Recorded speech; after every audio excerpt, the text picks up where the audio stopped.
¿Y qué vamos a ver en esta imagen? Bueno, no os la perdáis, ¿eh? El Papa sentado en su trono bajo un dosel con diferentes figuras ¿de qué? Del zodíaco.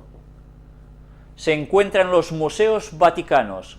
Esto no está en mi casa ni en casa del vecino, está en el Museo Vaticano, y es un papa por donde encima de su cabeza aparecen el ¿qué?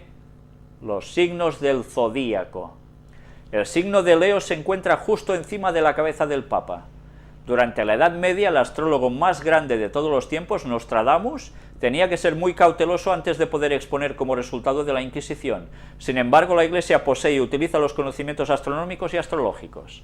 ¿Cómo puede ser? Hacían ver que perseguían eso y ellos estaban en lo mismo. ¿Os dais cuenta en qué se basa la religión católica? ¿Os dais cuenta cómo no es cristianismo, sino que es disfrazada de cristianismo? Y que comparte lo mismo que la cábala judía. ¿Os dais cuenta quién está detrás del Vaticano?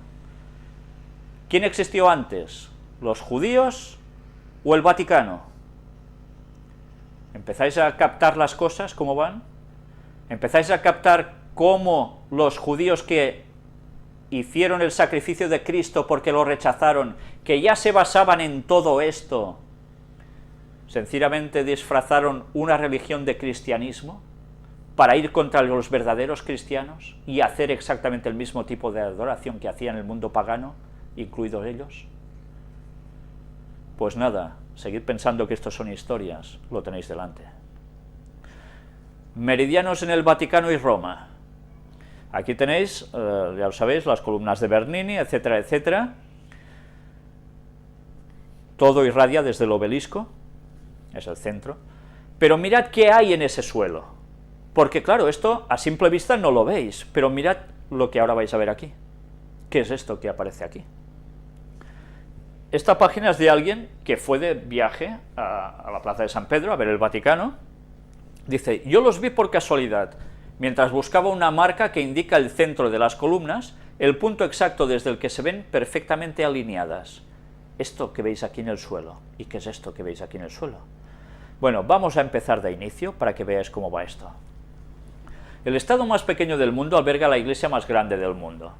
Cada día miles de turistas y peregrinos pasan por la plaza de San Pedro en el Vaticano, admirando las columnas de Bernini, el obelisco egipcio y la imponente basílica. Ante este espectáculo, pocos miran al suelo y se fijan en una fila de estrechos bloques de granito incrustados entre los adoquines que parten de la base del obelisco, continúan bajo una de las fuentes y llegan hasta las columnas. Es esto que veis aquí. Pero yo no sé si apreciáis, además de esta línea recta que veis en el suelo, este pequeño aro en el suelo, esta circunferencia. ¿Qué es esto? Aquí lo veis más ampliado. Me llamó la atención, dice el autor de este escrito, una losa circular de mármol blanco con la inscripción Ariete 21, marzo, Bilancia 23, septiembre. Traducido, Aries 21 de marzo, Libra 23 de septiembre. ¿Esto qué es? Son las fechas de los equinoccios y las constelaciones en las que se encuentra el Sol en esos momentos. Enseguida reparé en la línea. Hay un total de 7 discos de mármol a lo largo de la línea de losas de granito, todas con fechas y los nombres de las constelaciones zodiacales. ¿Qué pinta todo esto aquí?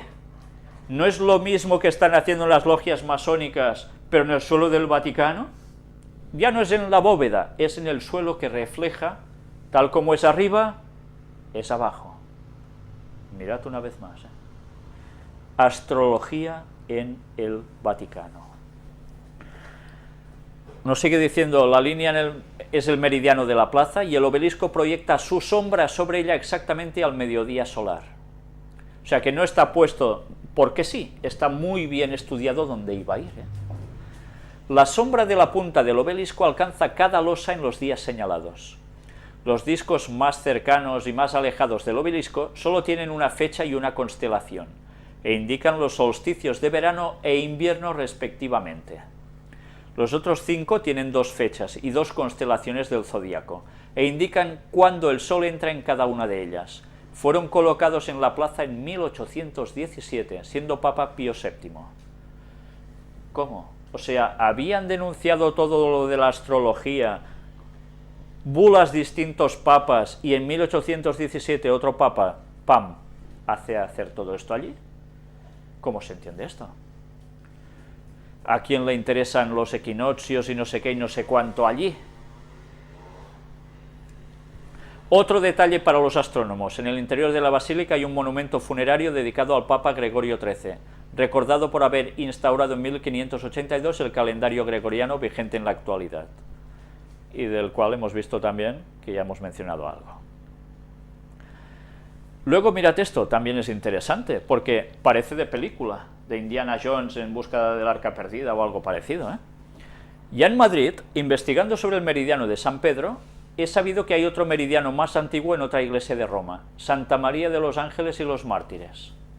Esta iglesia ocupa el espacio de lo que originalmente fue el Frigidarium de las termas de Diocleciano, adaptado según proyecto de Miguel Ángel de 1564. El meridiano fue un encargo del Papa Clemente XI a Francesco Bianchini en 1702, con el triple propósito de comprobar la precisión del calendario gregoriano, predecir con exactitud la fecha de la Semana Santa. Luego deberemos pensar, ¿se corresponde la fecha de la Semana Santa católica con lo que sucedió en los tiempos de Jesús? ¿O corresponde a alguna otra cuestión? Sigamos. Y dotar a Roma de un meridiano como el que había construido Cassini en la Catedral de Bolonia. Para marcar el mediodía se hace pasar la luz del sol por un pequeño orificio practicado en la pared sur del templo. Hay otros agujeros en el techo mediante los que es posible observar el paso de algunas estrellas brillantes por el meridiano, como Polaris, Sirius y Arcturus. Pero como no sabía todo esto, pasé cerca de la iglesia sin llegar a entrar. Otra vez será, dice él. Y aquí tenéis el meridiano de la iglesia de Santa María de los Ángeles y los Mártires por Bianchini, sacado de una imagen de Wikipedia. Cómo entra por el sur, a través de un rayito en la pared, de un agujerito en la pared, se refleje allí, y así se empiezan a calcular todas estas cosas. Interesante, ¿eh? No recuerdo la película de Indiana Jones, cuando entra en esa pirámide y entra ese rayo a través del bastón que lo pone de un cierto modo y allí está el arca y no sé qué. Bueno, más de lo mismo. Luego sigue hablando sobre más cosas. Sí, me fijé en cambio en otra parte del complejo de las termas, el aula octagona, sala octogonal, que muestra en su puerta principal dos inscripciones: planetario, il amor che move, il sole y le altre stelle, y los símbolos de las constelaciones del zodíaco. Esta sala fue el planetario de Roma a principios del siglo XX. Hoy alberga colecciones de escultura del Museo Nacional Romano. La frase en italiano es el último verso de la Divina Comedia de Dante, escrito en el siglo XI, antes de la Revolución Copernicana. Se traduce como el amor que mueve el sol y las demás estrellas. Bueno, interesante, ¿no?, todo esto. ¿Lo queréis dejar aquí o queréis ver el vídeo? ¿Entramos y vemos este vídeo? Pues venga. Es el vídeo del obelisco en el Vaticano, que es un reloj de sol con 2000 años de historia prácticamente.